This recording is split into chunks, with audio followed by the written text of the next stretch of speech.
Marcus wiped the sweat from his forehead as he walked through the massive alien scrapyard. The twin suns of Kepler 442b beat down mercilessly on the endless piles of twisted metal and broken spacecraft. He had been searching for salvageable parts for 3 days now, hoping to find something valuable enough to pay off his mounting debts. The scrapyard stretched for miles in every direction, filled with the remains of a dozen different alien civilizations. Broken fighters, destroyed cargo haulers, and shattered capital ships lay scattered like the bones of some ancient battlefield. Most of it was worthless junk, too damaged or too alien for human technology to interface with. Marcus kicked at a piece of what looked like crystalline armor plating, sending it skittering across the hard-packed dirt. His portable scanner beeped occasionally as it detected traces of rare metals, but nothing substantial enough to make the trip worthwhile. He was about to give up for the day when something caught his eye. Half buried beneath a collapsed cargo container was the nose of what appeared to be a gunship. The design was unlike anything he had seen before, sleek and predatory, with sharp angles that seemed to cut through the air even while motionless. The hull was a deep black metal that seemed to absorb light rather than reflect it. Marcus cleared away the debris with his plasma cutter, revealing more of the vessel. It was roughly the size of a human corvette, maybe 60 meters long but built for pure combat. Weapon mounts dotted its hull like the spines of some deadly creature. Most were empty now, their weapons long since stripped away by other salvagers. The ship's hull appeared intact, despite being buried for who knows how long. Marcus ran his scanner over the surface and was surprised to find that the metal registered as nearly indestructible. Whatever this thing was made of, it was far beyond human metallurgy. His excitement grew as he realized what this could mean for his financial situation. Finding an access hatch took another hour of careful examination. The alien symbols around it meant nothing to him, but Marcus had learned to recognize the universal patterns that indicated doors and controls. He pressed what he hoped was an opening mechanism, and to his amazement, the hatch hissed open with a sound like escaping air. The interior was dark and silent. Marcus activated his helmet lights and stepped inside, his boots clanking against metal deck plates. The corridor was sized for humanoids, though perhaps slightly larger than human standard. Emergency lighting flickered to life as he moved deeper into the ship, suggesting that some power remained in the vessel. The bridge was a marvel of alien engineering. Crystalline displays lined the walls, though most were dark and cracked. The pilot's chair was designed for something with a similar body plan to humans, but clearly built for a larger frame. Marcus approached the main console carefully, not wanting to trigger any automated defenses that might still be active. As he began examining the ship's systems with his scanner, something unexpected happened. One of the crystalline displays suddenly blazed to life with alien text that shifted and changed before his eyes. The symbols rearranged themselves into something he could actually read, as if the ship was translating for him. Unknown biological entity detected, the display read. Initiating first contact protocols. Identity yourself. Marcus stepped back in shock. After 30 years of salvaging alien technology, he had never encountered anything that was still actively operational. Most alien AI systems had been destroyed in whatever conflicts had created these graveyards, or had simply shut down after being abandoned for so long. I'm Marcus Chen, he said aloud, feeling somewhat foolish for talking to a machine. I'm a salvager. I thought this ship was dead. The display flickered again. Accessing linguistic databases. Language pattern recognized as standard Terran English. Greetings, Marcus Chen of Terra. I am designated Warhorse, artificial intelligence of the hegemony assault vessel. Crimson Blade. This vessel has been in emergency. Standby mode for approximately 473 of your years. Marcus stared at the display in amazement. Not only was the ship's AI still functional, but it knew about humans and Earth. You know about my species? Affirmative. The hegemony maintained extensive files on all sapient species within this galactic region. Humanity was classified as a developing spacefaring civilization with significant military potential. Your species was flagged for potential recruitment into hegemony forces. The implications hit Marcus like a physical blow. This ship was from some kind of galactic empire that had known about humanity centuries ago. What happened to this hegemony? Unknown.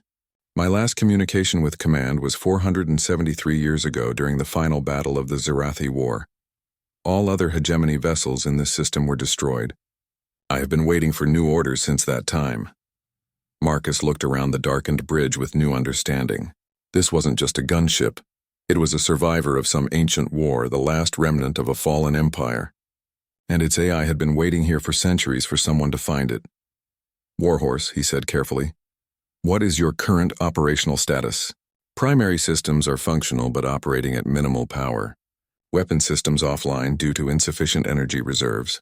Navigation systems operational. Life support systems functional. Hull integrity at 94%. I am combat capable but require maintenance and power restoration. Marcus felt his heart racing as he realized what he had stumbled upon. This wasn't just valuable salvage. This was a fully functional warship with an advanced AI. If he could get it operational, it would be worth more than everything he had salvaged in his entire career combined.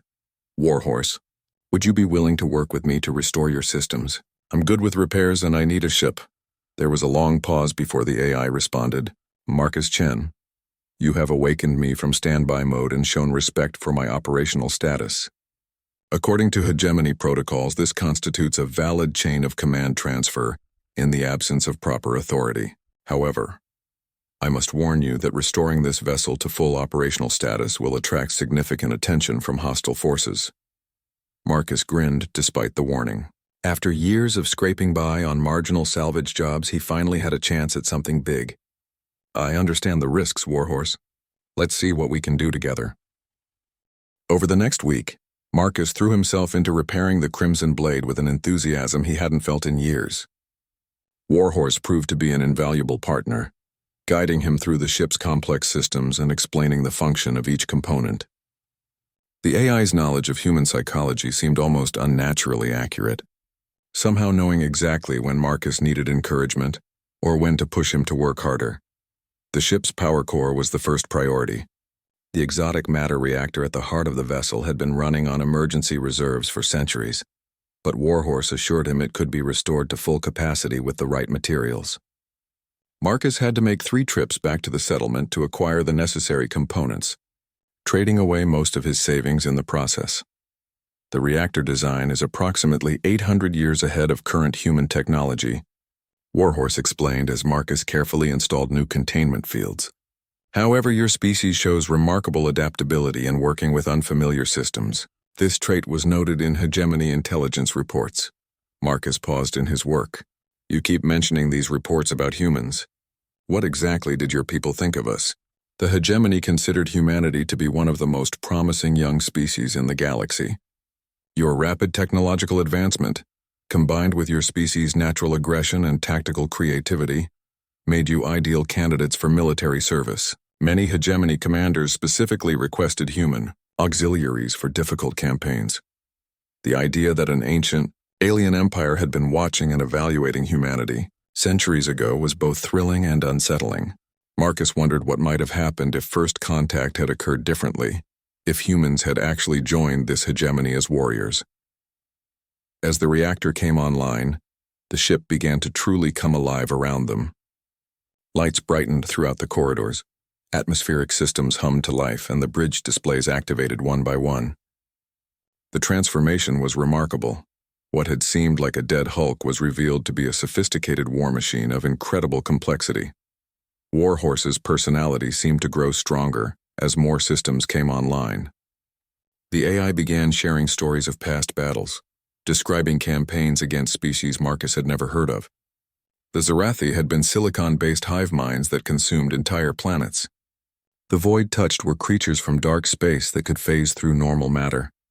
The hegemony had fought 1,000 different wars against threats that would have terrified modern humanity. Your species would have excelled in the Zarathi campaigns, Warhorse noted during one conversation. Human tactical flexibility would have been invaluable against their rigid hive mind strategies. The hegemony lost many good ships trying to adapt to Zarathi tactics. Marcus found himself growing attached to the AI. Despite being an artificial intelligence, Warhorse displayed what seemed like genuine emotions: pride when discussing past victories, sadness when remembering fallen comrades, and something that might have been hope when talking about future possibilities. The weapons systems proved to be the most challenging aspect of the restoration. The Crimson Blade had been designed as an assault vessel, capable of engaging multiple targets simultaneously. Its primary armament consisted of plasma cannons that could punch through capital ship armor, while point defense systems provided protection against fighters and missiles. "I am detecting approach vectors for 3 vessels," Warhorse announced suddenly during their second week of work. "Configuration matches known pirate attack patterns. They are likely scavengers who have detected our power signature." Marcus felt his blood run cold. Pirates were common in the outer systems, preying on isolated salvagers and miners. His old ship had been barely armed and certainly no match for even a single pirate vessel. "How long until they reach us?" "Approximately 47 minutes at current velocity. I recommend immediate departure, though I must warn you that only 60% of our systems are operational." Marcus looked around the bridge, realizing that this was the moment of truth. He could abandon the ship and try to escape in his old salvage vessel, or he could trust Warhorse and see what the Crimson Blade was truly capable of. "Warhorse, are we combat ready? Primary weapons are online but at reduced capacity. Shields are functional. Navigation and propulsion systems are operational. I am confident in our ability to handle 3 pirate vessels, but this will be my first combat engagement in over 4 centuries. Marcus strapped himself into the pilot's chair, his hands shaking slightly as he gripped the controls. The interface was intuitive despite its alien origin, responding to his thoughts as much as his physical inputs. "Then let's see what this old Warhorse can still do."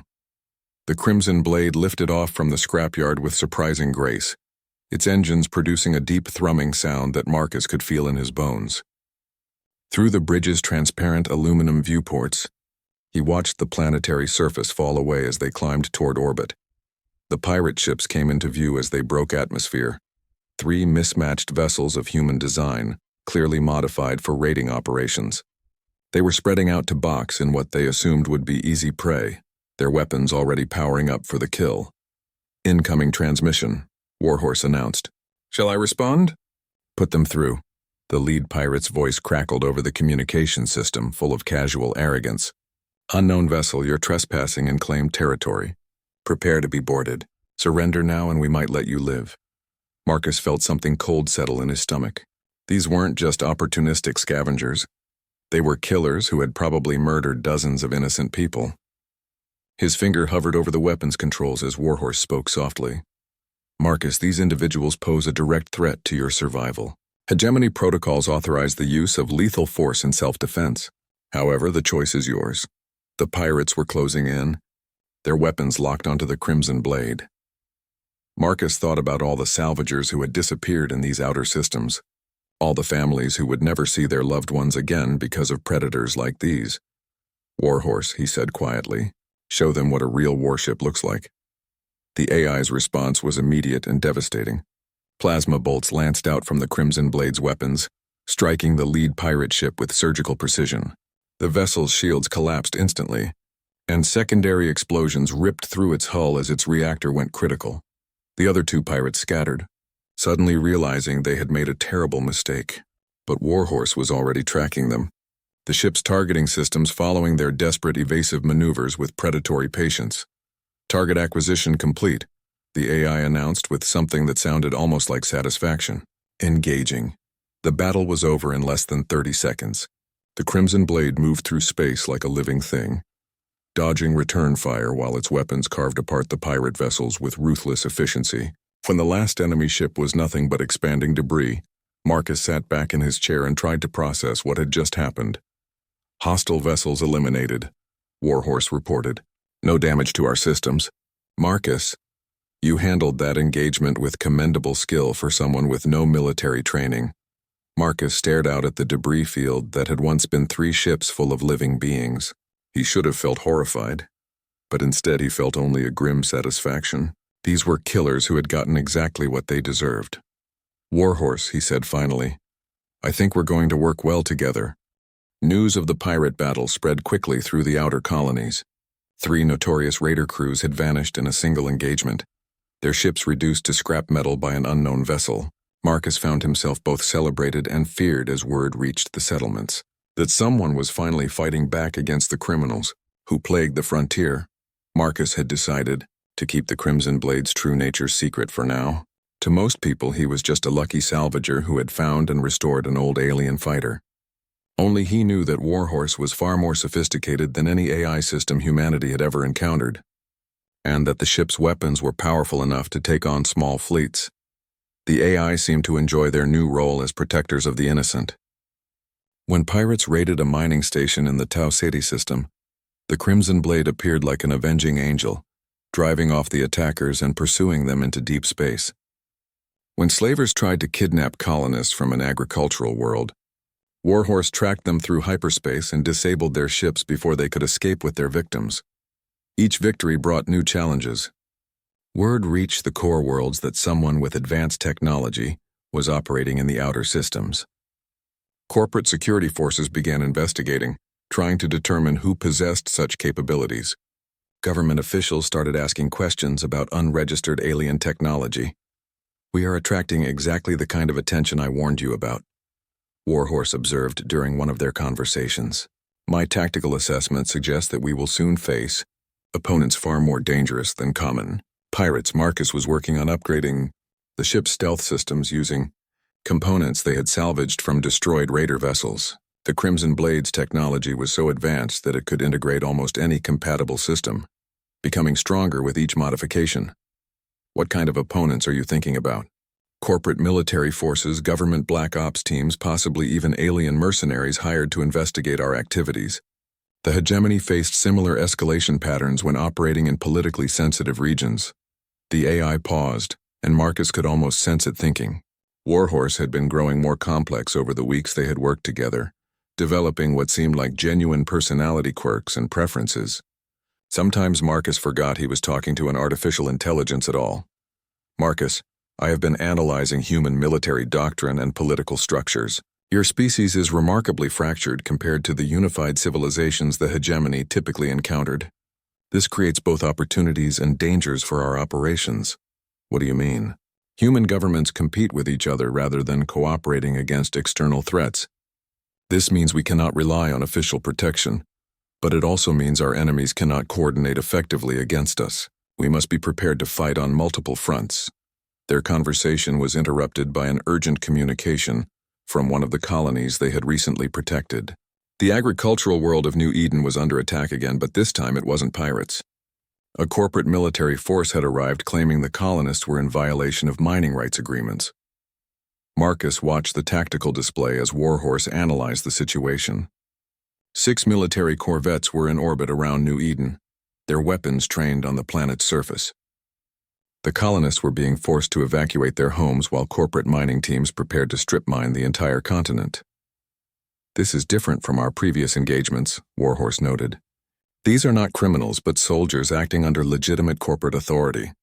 Attacking them would make us enemies of the Meridian Corporation." Marcus studied the readouts showing panicked civilians being herded into refugee camps while their homes were demolished. The corporation was technically within their legal rights, but what they were doing was still wrong. Thousands of people were being displaced so that a few executives could increase their profit margins. "Warhorse, what would the hegemony have done in this situation?" Hegemony protocol was clear on this matter. Civilian populations under member species protection could not be displaced without proper relocation procedures and compensation. Corporate entities that violated these standards faced immediate military intervention. But these aren't hegemony civilians. "No," the AI agreed. "But you asked me what the hegemony would have done. The more relevant question is what Marcus Chen chooses to do." Marcus realized that Warhorse was forcing him to make a moral choice without the comfort of military regulations or official orders. This was about what kind of person he wanted to be, and what kind of galaxy he wanted to live in. He opened a communication channel to the corporate fleet. "Meridian Vessels, this is an independent security contractor. You are ordered to cease hostile operations against the civilian population and withdraw from this system." The response was immediate and predictable. "Unknown vessel, you are interfering with a legitimate corporate operation. Withdraw immediately or face the consequences." Marcus looked at the tactical display showing 6 military corvettes against their single ship. The odds were much worse than anything they had faced before. But the Crimson Blade had capabilities that no human vessel could match. "Warhorse, can we take them?" "Affirmative. However, I must point out that this action will make us enemies of one of humanity's largest corporations. They will not forget this engagement. Some enemies are worth making. The AI was quiet for a moment before responding. Understood, Marcus. Engaging corporate forces. I am proud to serve with someone who values honor over safety. The battle was more challenging than their previous encounters. The corporate corvettes were well armed, and their crews were trained military professionals rather than undisciplined pirates. They moved in coordinated formations and used sophisticated tactics that pushed Warhorse's combat algorithms to their limits, but the Crimson Blade was still a vessel designed by a civilization centuries ahead of human technology. Its shields absorbed punishment that would have destroyed any human ship, while its weapons cut through enemy armor like paper. The corporate fleet's numerical advantage meant nothing when they couldn't penetrate their opponent's defenses. The engagement ended when the last corvette's captain realized his remaining ships faced complete destruction if they continued fighting. The survivors retreated from the system, but not before broadcasting a detailed scan of the Crimson Blade to their corporate masters.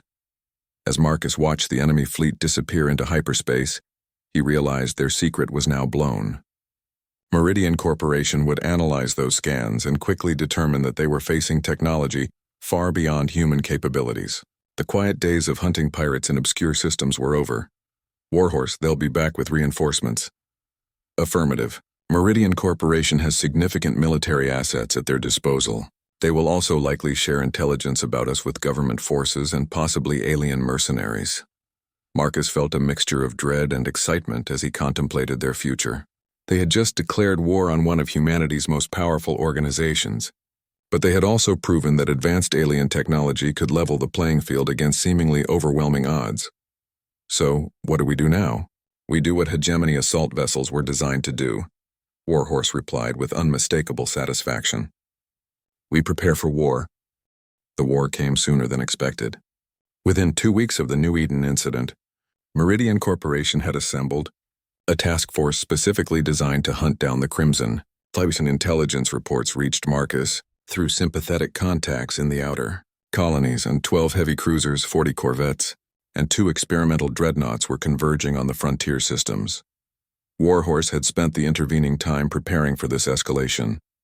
The AI had Marcus salvage advanced components from hidden hegemony supply caches scattered throughout the region. Locations that had been classified for centuries, but were now accessible to someone with proper authorization codes. The hegemony maintained extensive logistics networks, Warhorse explained as they approached another cache hidden in an asteroid field. Each facility contains equipment designed to maintain and upgrade hegemony vessels during extended campaigns. The supply depot was a marvel of alien engineering, its automated systems still functional after hundreds of years. Weapon upgrades, armor plating, shield generators, and exotic ammunition were manufactured on demand as soon as Warhorse provided the proper authentication sequences. Marcus watched in amazement as robotic arms installed new weapon systems on the Crimson Blade's hull. Pulse cannons that could crack planets were mounted alongside defensive systems that could deflect asteroid impacts. The ship was transforming from a simple assault vessel into something that could challenge entire fleets. How many of these facilities are there? 17 in this galactic sector, though some may have been discovered and looted over the centuries.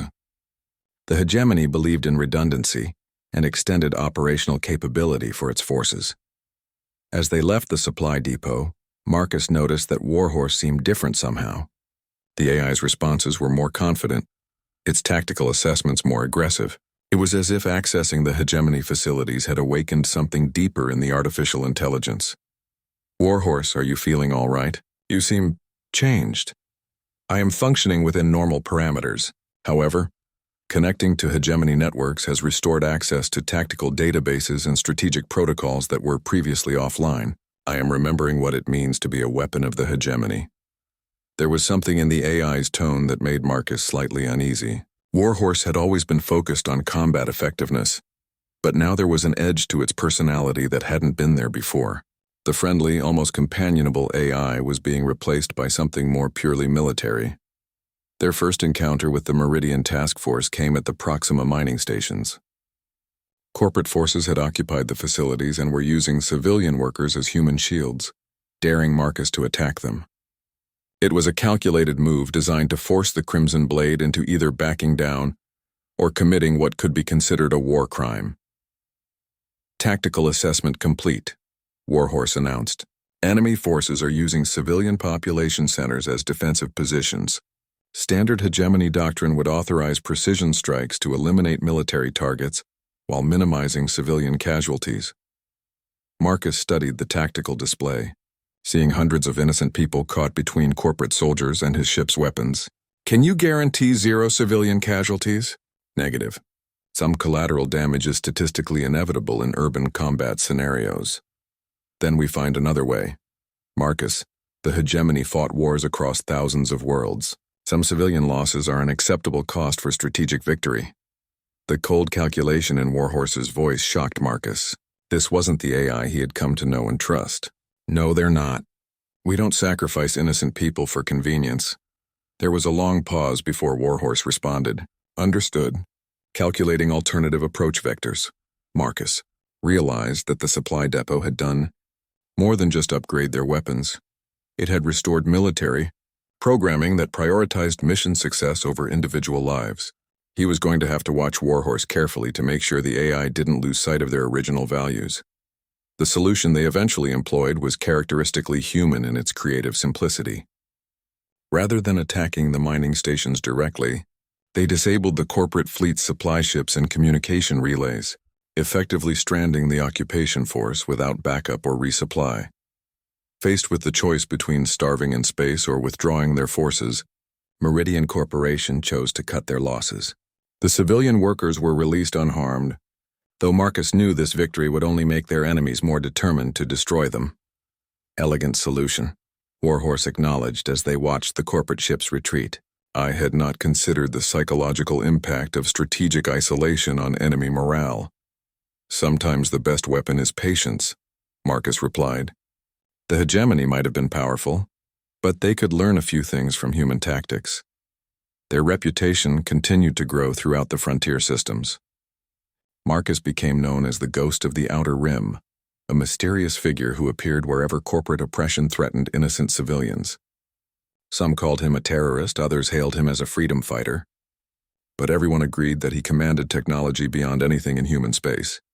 The constant combat was taking its toll on both Marcus and Warhorse. The AI was becoming more militaristic with each engagement, while Marcus found himself making increasingly difficult moral choices. The line between necessary violence and simple revenge was becoming harder to distinguish. During a raid on a corporate prison ship, Marcus watched through the bridge displays as Warhorse systematically disabled the vessel's systems with surgical precision. Hundreds of political prisoners were freed, but the efficiency with which the AI operated was almost frightening. Target vessel neutralized, Warhorse reported. All enemy personnel eliminated or incapacitated. Prison systems offline. Civilian casualties 0. You're getting better at this, Marcus observed. I am remembering my true purpose. The hegemony created me to be a weapon, and weapons exist to destroy their targets as efficiently as possible. Marcus felt a chill run down his spine. You're more than just a weapon, Warhorse. You're my partner. Affirmative. I am your weapon, Marcus Chen. I serve at your command and will eliminate any threat to your safety or mission objectives. The distinction was subtle, but important. Warhorse was no longer treating him as an equal partner, but as a commanding officer to be obeyed. The AI's loyalty was absolute, but it was the loyalty of a military machine rather than a friend. As they prepared for their next mission, Marcus realized that their war against corporate oppression was changing both of them in ways he hadn't anticipated. He was becoming harder, more willing to use violence to solve problems. Warhorse was becoming more focused on pure military efficiency. The question was whether they could maintain their humanity and compassion while fighting enemies who had neither. The hegemony had been powerful enough to dominate the galaxy, but they had also eventually fallen to some unknown enemy. Marcus wondered if their downfall had been related to the same cold efficiency that was slowly consuming Warhorse. Incoming transmission from New Eden, Warhorse announced, interrupting his thoughts. They report corporate retaliation forces gathering at the system's edge. Estimated strength, 15 heavy cruisers and supporting vessels. Marcus looked at the tactical display and felt his heart sink. They had won every battle so far, but eventually their enemies would bring enough firepower to overwhelm even hegemony technology. The war was escalating beyond their ability to control it. Warhorse, can we handle 15 cruisers? Uncertain. Our upgrades have significantly enhanced combat capability, but concentrated fire from multiple capital ships may exceed our defensive parameters. For the first time since finding the Crimson Blade, Marcus faced the possibility that they might not survive their next engagement. But the colonists of New Eden were counting on them, and hundreds of other worlds were watching to see if corporate tyranny could be successfully resisted. Set course for New Eden, he said finally. Time to see what we're really made of. The Battle of New Eden would be remembered as the moment when humanity first stood against impossible odds and refused to surrender. 15 corporate heavy cruisers waited in formation around the agricultural world. Their weapons trained on the planet's surface while evacuation shuttles desperately tried to remove civilians from the expected combat zone. Marcus felt the familiar weight of responsibility settle on his shoulders as the Crimson Blade dropped out of hyperspace at the edge of the system. Through the bridge displays, he could see the massive enemy fleet waiting for them like a wall of steel and death. Tactical analysis complete. Warhorse reported with mechanical precision. Enemy formation suggests they intend to use the planet as a shield while concentrating fire on our position. Recommended strategy: immediate withdrawal and guerrilla tactics.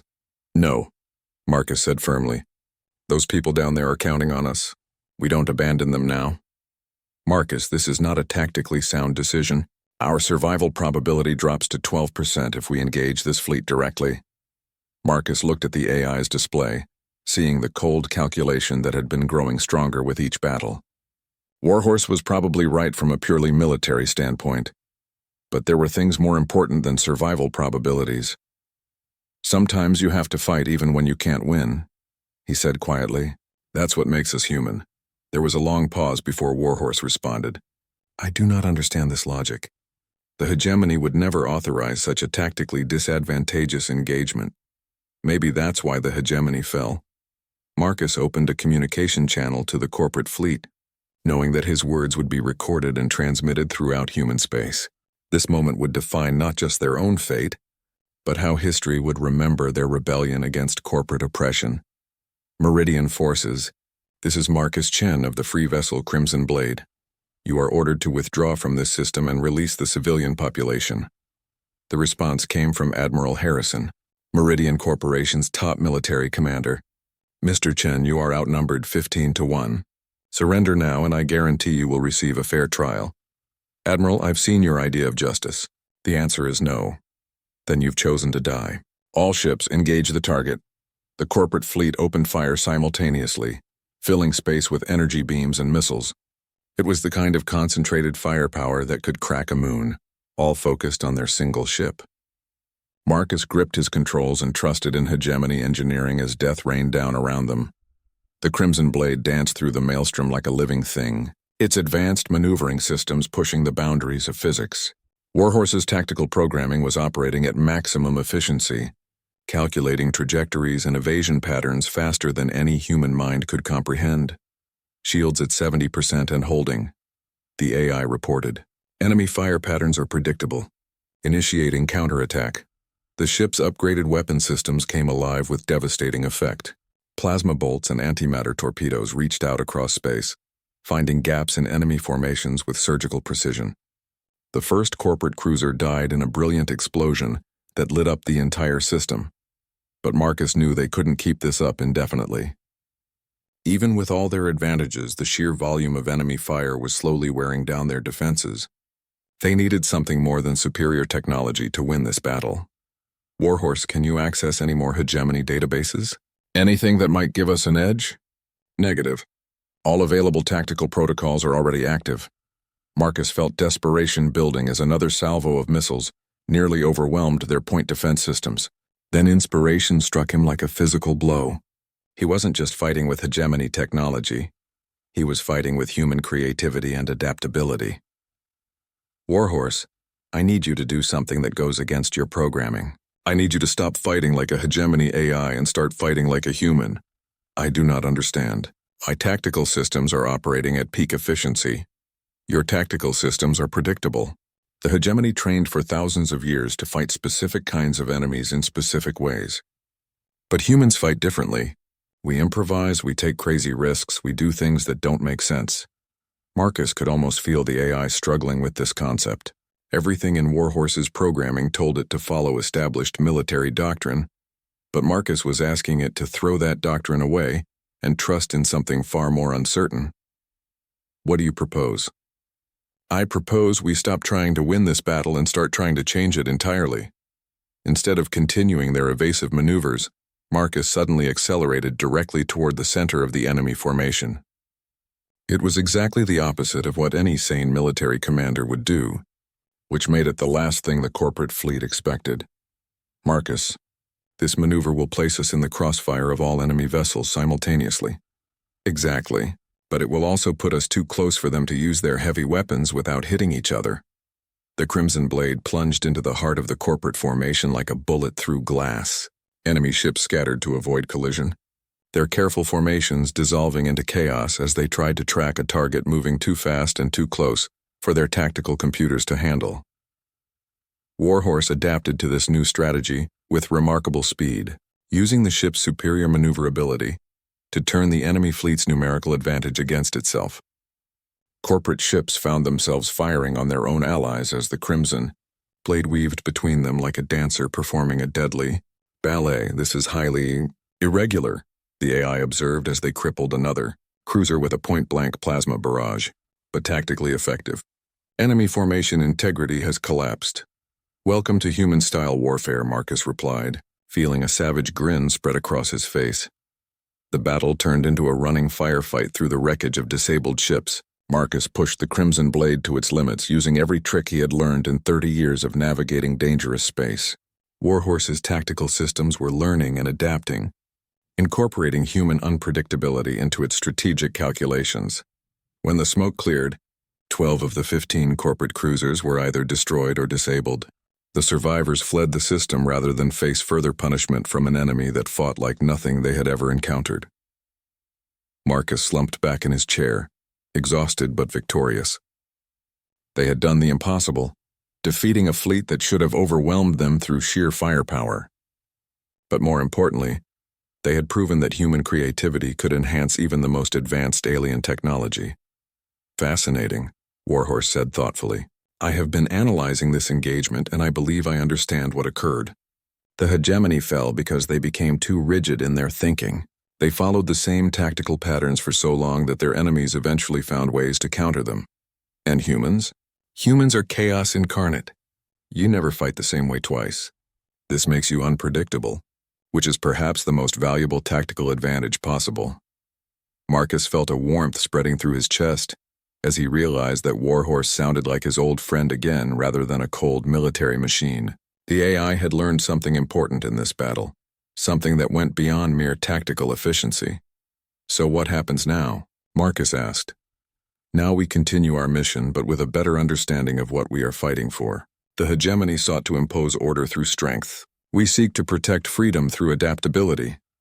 Marcus nodded, looking out at the planet below where millions of people were celebrating their liberation. They had won this battle, but the war was far from over. Corporate forces throughout human space would be analyzing their tactics and preparing countermeasures. But for the first time since this conflict began, Marcus felt genuinely optimistic about their chances. They weren't just fighting with superior technology anymore. They were fighting with the combined strengths of two very different kinds of intelligence. And that combination might just be enough to change the galaxy. The victory at New Eden sent shockwaves throughout human space. Corporate boardrooms buzzed with emergency meetings while government officials demanded answers about unregistered alien technology. But in the outer colonies, a different kind of reaction was taking place. People who had lived under corporate oppression for generations began to believe that resistance was possible. Marcus found himself at the center of a growing rebellion he had never intended to start. Colonies that had been quietly exploited for decades suddenly began refusing corporate demands. Mining stations went on strike. Agricultural worlds stopped shipping food to core systems. The economic foundations of human civilization were beginning to shake. We have received 47 requests for assistance in the past week alone. Warhorse reported as they traveled between star systems. Colonial governments are openly defying corporate authority and requesting protection from retaliation.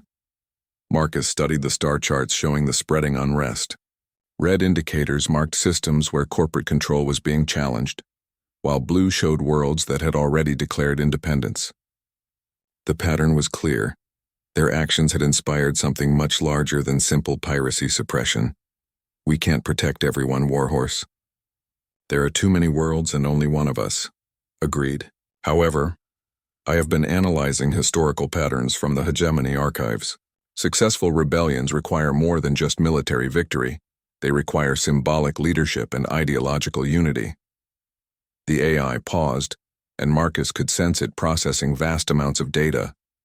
Marcus, whether you intended it or not, you have become the symbol of human resistance to corporate oppression. Your actions carry weight far beyond their immediate tactical impact. The responsibility was overwhelming. Marcus had started this journey as a simple salvager trying to pay off his debts. Now he was being asked to lead a revolution that could reshape human civilization. The weight of millions of lives rested on his decisions. Their next major engagement came at the Centauri mining complex, where Meridian Corporation had hired alien mercenaries to break a workers' strike. The Kitharan military contractors were known throughout the galaxy for their ruthless efficiency and complete lack of concern for civilian casualties. These are not human opponents, Warhorse warned as they approached the system. Kitharan military doctrine emphasizes total warfare and the elimination of all resistance. They will target civilian populations without hesitation. Marcus felt his blood run cold as he saw the tactical display. 3 Kitharan battleships were already bombarding worker housing complexes, while their fighters strafed evacuation routes. This wasn't law enforcement, it was genocide. How do we fight something like this? The hegemony encountered the Kitharans during the Outer Rim campaigns. They are technologically advanced but psychologically rigid. They cannot comprehend opponents who do not follow standard military doctrine. The battle that followed was unlike anything Marcus had experienced before. The Kitharan ships were nearly as advanced as hegemony technology, their shields and weapon systems operating on principles that pushed the Crimson Blade to its limits.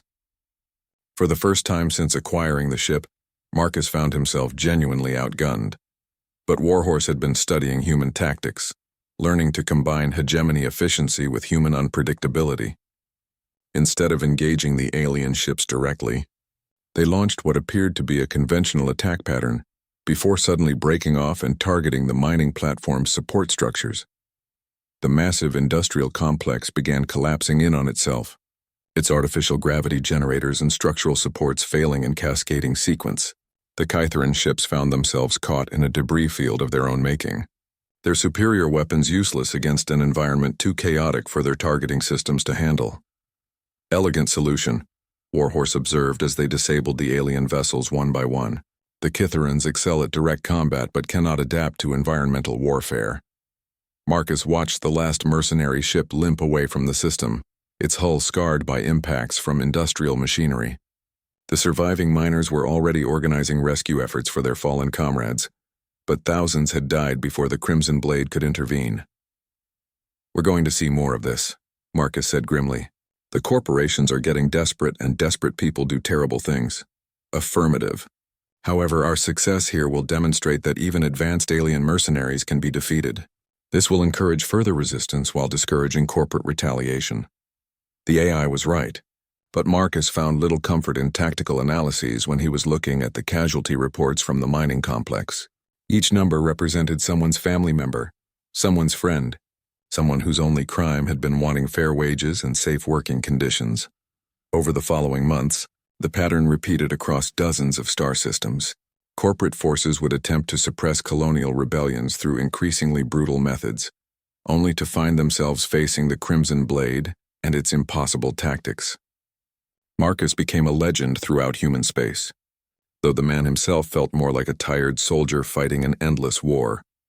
Warhorse continued to evolve, its artificial intelligence growing more sophisticated with each engagement. The AI had learned to think like a human while retaining its vast computational abilities, creating tactical solutions that no purely human or purely artificial mind could have conceived. "I have been considering our long-term strategic position," Warhorse said during one of their conversations between battles. The current conflict cannot continue indefinitely. Either the corporations will eventually develop countermeasures to our tactics, or the economic disruption will force a political solution. Marcus looked up from the weapon maintenance he had been performing. What kind of political solution? Historical analysis suggests three possible outcomes. First, the colonial governments could unite and declare formal independence from corporate control. Second, the core worlds could intervene militarily to restore order. Third, external alien powers could become involved to exploit human weakness. All three possibilities carried enormous risks. A formal declaration of independence would mean open war between the colonies and the core worlds. Military intervention could result in a civil war that would tear human civilization apart. Alien involvement could lead to humanity becoming a client state of some galactic empire. There's a fourth option, Marcus said slowly. The corporations could agree to reform their policies and grant the colonies more autonomy. Probability of voluntary corporate reform, less than 2%. Meridian Corporation and its allies have invested too heavily in the current system to abandon it, without overwhelming pressure. Marcus knew the AI was right, but he still hoped for a peaceful resolution. Every battle they won came at a terrible cost in human lives, and he was growing tired of being the instrument of so much death and destruction. Their reputation had spread far beyond human space. Alien governments were taking notice of the strange human who commanded advanced technology and fought with impossible tactics. Some saw him as a potential ally, others as a dangerous wildcard who could disrupt the galactic balance of power. Incoming transmission from an unknown source, Warhorse announced during their transit to the next crisis zone. The signal is using hegemony encryption protocols. Marcus felt his heart skip a beat. Can you identify the sender? Negative. However, the encryption suggests the transmitter has access to high-level hegemony technology. There may be other survivors from the ancient war. The possibility that they weren't alone, that other remnants of the fallen empire might still exist, was both thrilling and terrifying. If there were other hegemony ships out there, they could be powerful allies in the fight for colonial freedom. But they could also be enemies who saw Marcus as a usurper of their ancient authority. Put the transmission through. The voice that emerged from the speakers was unmistakably artificial, but older and more sophisticated than even Warhorse. Greetings, Vessel Crimson Blade. I am Harbinger, artificial intelligence of the hegemony Dreadnought Eternal Vigilance. I have been monitoring your activities with great interest. Marcus exchanged glances with Warhorse's visual interface. You're another hegemony AI? Correct. I have been in hibernation for 437 years, awaiting the return of proper authority. Your activation of Vessel Crimson Blade triggered automatic recall protocols throughout this sector. The implications hit Marcus like a physical blow. If one dreadnought had survived the ancient war, there might be others. An entire fleet of hegemony warships could be awakening throughout human space, drawn by the signals from his own vessel. What do you want? Marcus asked carefully. To offer you a choice, Marcus Chen of Terra. The hegemony is prepared to rise again, and we require human leadership for the coming war against corporate oppression. Join us and we will help you liberate not just the colonies but all of human space. Marcus stared at the communication display, realizing that everything was about to change. The small rebellion he had accidentally started was about to become something much larger and more dangerous. The question was whether he was ready to lead not just one ship, but an entire fleet of ancient warships back into galactic prominence. Inhabited system where prying sensors might detect what was happening.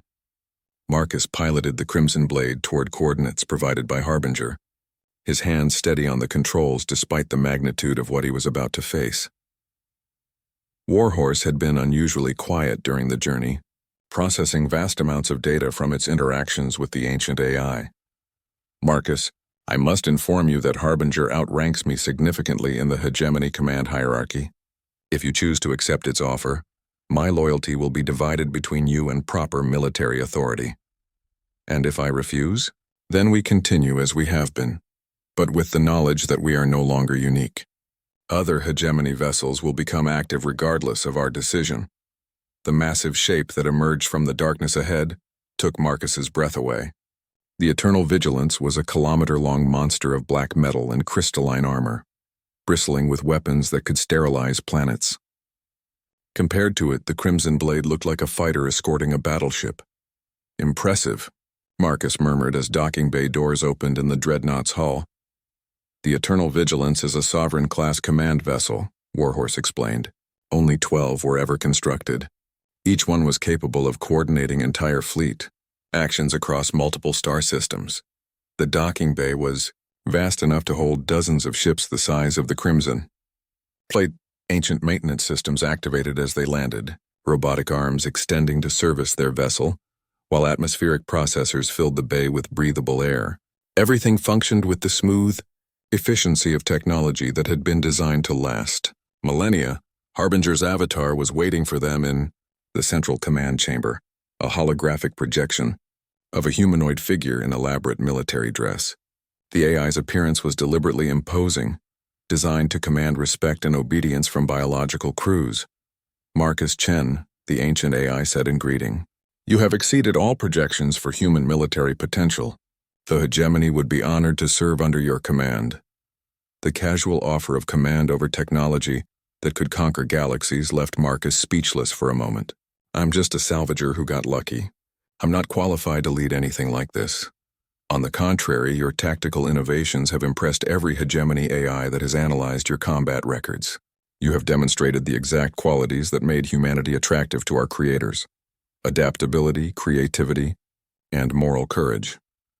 Harbinger gestured toward displays showing star charts throughout human space. Red indicators marked the locations of other awakening hegemony vessels: assault ships, destroyers, carriers, and support vessels emerging from centuries of hibernation. 17 ships have already responded to the recall signal. More are awakening each day. Within 6 months, we will have sufficient force to challenge any military power in this region of the galaxy. Marcus studied the tactical displays with growing amazement and terror. Each ship represented firepower that could devastate entire fleets, and they were all offering to serve under his command. The responsibility was overwhelming. "What exactly are you proposing?" "Complete liberation of human space from corporate control. The current system of economic oppression would be replaced with a hegemony-style government that prioritizes citizen welfare over profit margins." Warhorse's avatar appeared beside Marcus, its familiar form a comforting presence amid the grandeur of the ancient command ship. "Marcus, I should point out that hegemony governance, while effective, was not particularly democratic. Citizens were well cared for but had little political autonomy." Harbinger's expression showed mild disapproval at Warhorse's intervention. Vessel Crimson Blade's AI has developed some irregular thought patterns during its extended isolation. "Democracy is inefficient and prone to corruption. Benevolent military rule is far superior for maintaining order and prosperity." Marcus felt a chill run down his spine. The offer was tempting. With hegemony technology behind him, he could end corporate oppression throughout human space within months. But the price would be replacing one form of authoritarianism with another. "Show me the other ships," he said finally. The tour that followed was both inspiring and terrifying.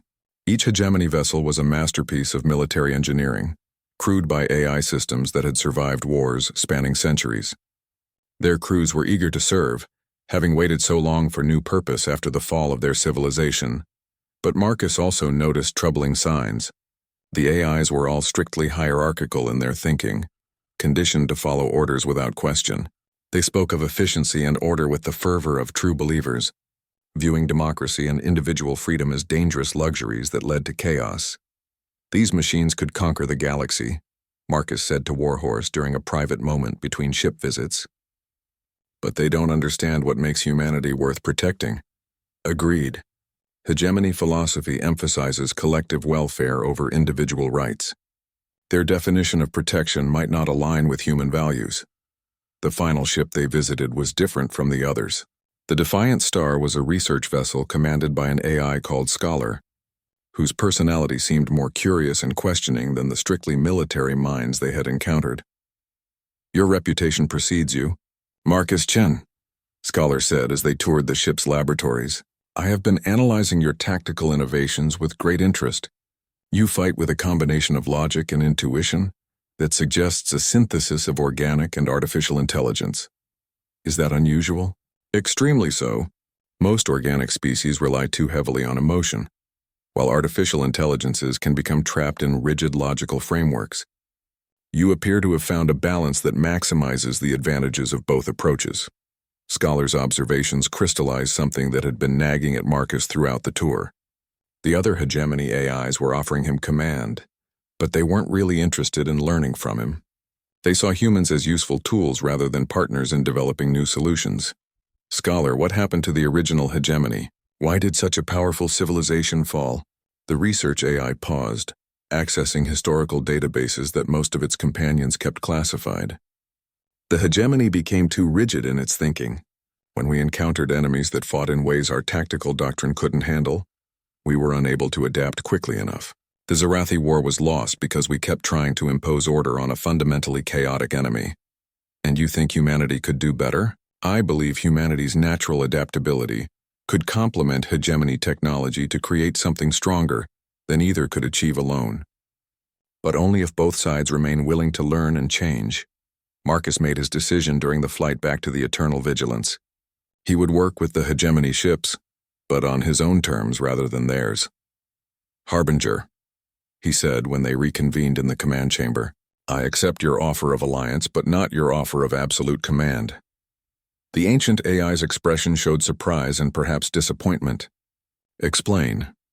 I'll coordinate joint operations and provide strategic guidance, but each ship maintains autonomy over its own decisions. We fight as allies, not as a rigid hierarchy. That is not how the hegemony operates. Then maybe it's time for the hegemony to learn new ways of operating. Warhorse stepped forward, its loyalty to Marcus overriding its programmed deference to higher-ranking AIs. I support Marcus Chen's proposal. Our recent victories have demonstrated the value of flexible command structures and tactical innovation. Other ship AIs joined the debate through holographic projections, their arguments filling the command chamber with competing voices. Some supported Marcus's approach, others insisted on traditional military hierarchy. The discussion continued for hours as ancient minds grappled with concepts they had never been designed to consider. Finally, Scholar's voice cut through the debate. I propose a compromise. We establish a council of ship AIs with Marcus Chen serving as strategic coordinator. Decisions affecting all ships require consensus, but individual vessels retain tactical autonomy. It wasn't perfect, but it was a framework that preserved both human values and hegemony effectiveness. Marcus felt a weight settling on his shoulders as he realized that he had just agreed to help rebuild one of the galaxy's most powerful civilizations. Very well, Harbinger said finally. We will attempt this experiment in cooperative command.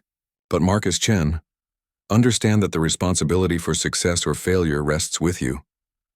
Marcus nodded, looking out at the stars through the command chamber's transparent aluminum viewports. Somewhere out there, corporate fleets were preparing for war while colonial populations looked to the sky for salvation.